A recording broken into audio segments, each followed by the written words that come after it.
On December 29th, an interesting video surfaced on Telegram. It shows an Indian volunteer in Russian military service. Joining me to discuss this very interesting video is my colleague Deepak Badana. Deepak, tell us what you saw in that video. So we see three people who are introduced as volunteers to a Russian lady, presumably in the Russian ground forces as well. Right.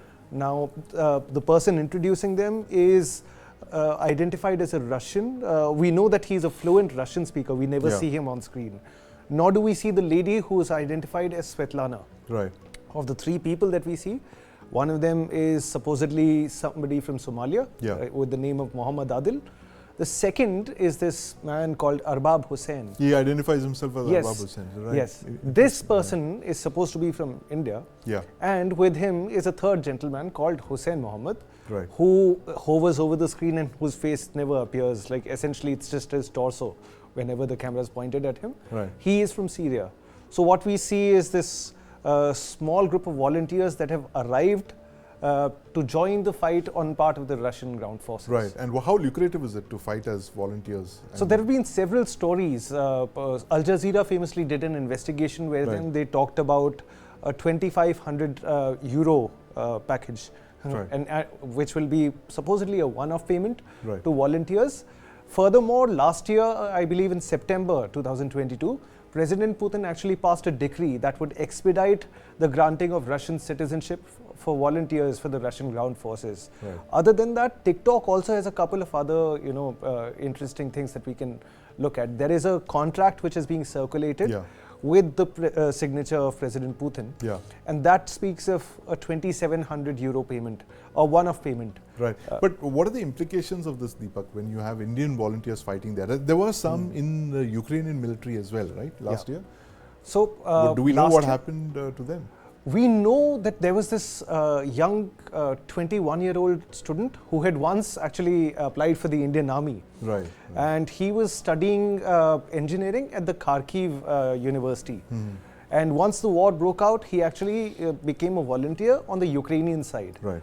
Now, Indians going off and fighting in foreign wars is a relatively rare phenomenon. This is but we've had Indians going and fighting in ISIS. Yes. Let's not forget. There have been a number of volunteers. Yeah, about, I believe, a number between 20 and 30. 15 or 20, and a majority of them are from Kerala. Yes. So, it's just that. Other than that, like Indians going off to fight in foreign wars is usually something we don't hear about. It's a first world phenomenon that you would maybe attribute to people in Britain, Scandinavia, disaffected youth in the US, who've gone off to fight in, say, Afghanistan and Syria, all through the Arab Spring. But Indians going off is really like something that's, unheard of. But Deepak, that video also mentions there are two other Indian volunteers there, right? So the video comes with a caption called three Indians rather. Right. But this is a little bit in doubt because of I believe the translation, there may be some errors.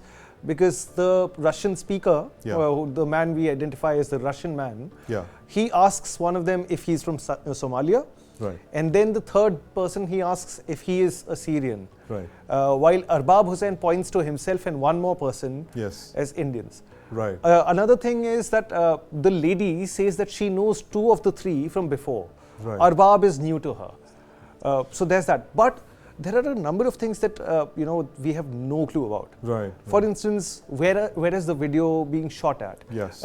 Incidentally, the last word, something called Blagodaria, it's a greeting, which is common in, say, Belarus and Russia. It's an old Russian word. Right.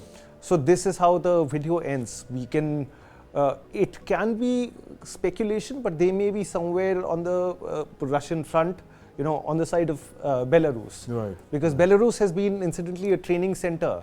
Yes. Even for the Wagner Group. For the Wagner Group, that's right. And they've had... furthermore, like TikTok videos have shown Nepalese, volunteers training in Belarus. Yeah. So that could be another clue. Right. But Nepalese volunteers have been there, several of them. In fact, some have been captured by the Ukrainians. Some have died as well. And someone died in combat. But Indian volunteers, as Deepak has mentioned, is a very unique phenomenon. Interesting story. Remains to be seen how credible this video is. This 2-minute video that's surfaced on Telegram and hotly being discussed and debated on by a lot of military enthusiasts.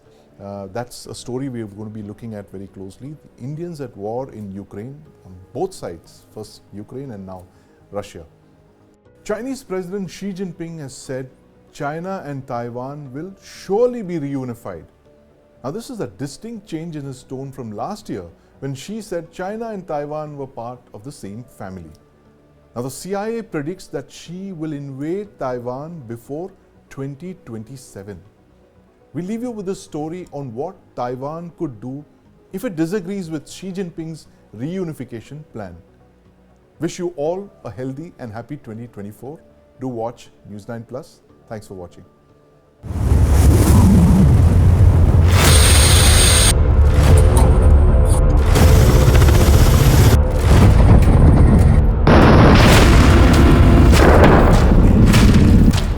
By going to war against Ukraine, Russia proved to the world the extent it was willing to go to protect its own interests.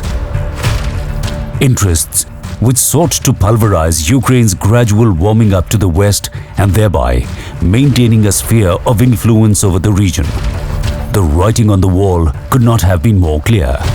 Putin was gradually building up men and machines primed for battles along Russia's border with Ukraine. This went on for almost a year before Moscow gave the go-ahead in February, despite the many experts who continued to insist that a hot war wouldn't at all be likely.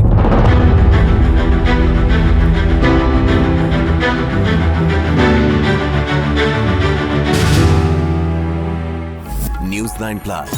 Download now.